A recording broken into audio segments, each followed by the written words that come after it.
Wara snin tittella taħt it-tinet taċ-ċentru tal-Fieri u l-konvenzjonijiet f'Taqali, il-15 l-edizzjoni tal-Malta Military Tattoo se tirritorna f'Misraħ San George fil-Belt bi spettaklu ta' mużika militari maġuna ma' rapportorju ta' kanzunetti għal gosti tal-familja kollha.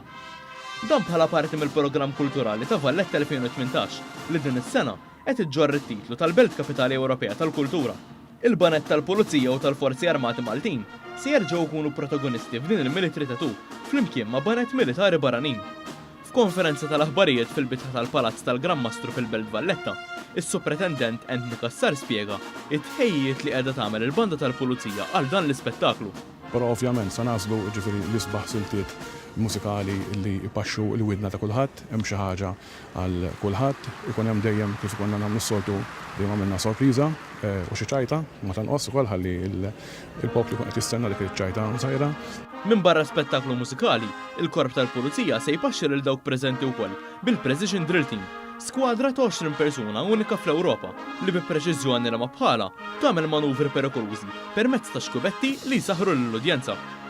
Il-Kaptan Jonathan Borch, direttur mużikali tal-Forzi Armati ta' Malta, stqar li l-banda tal-Armata qed tipprepara repertorju li fil-maġġoranza tiegħu u tislima lil mibki Tony Camilleri l-Bajzo. Eżatt, l-għażla biex ngħidlek li naslu siltiet tal-Bajzo tiġi naturali. Il-diski tiegħu huma famużi dal-aħħar snin kellna xorti li rreġgħu bdew jinstemaw minn bosta kantanti, minn bosta banet. Allura ħassejna li ħaqqu biex ngħidlek li nagħmlu tribut għalih fuħut mill-aqwa diski tiegħu.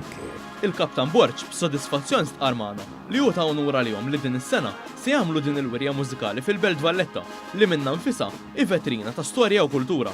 Dawk li se jattendu se jkollhom iċ-ċans ukoll li jaraw wirjiet minn ta' gruppi barranin, fosthom banda mill-Forzi Navali Amerikani. Iċ-ċermen ta' Valletta 2018 Jason Mikallef iddeskriva l-Malta Military Tattoo bħala ċelebrazzjoni ta' talenti u stqar li kien ta' onura l-fondazzjoni li tagħti sjema u tressaq din l-attività lejn il-kapitali.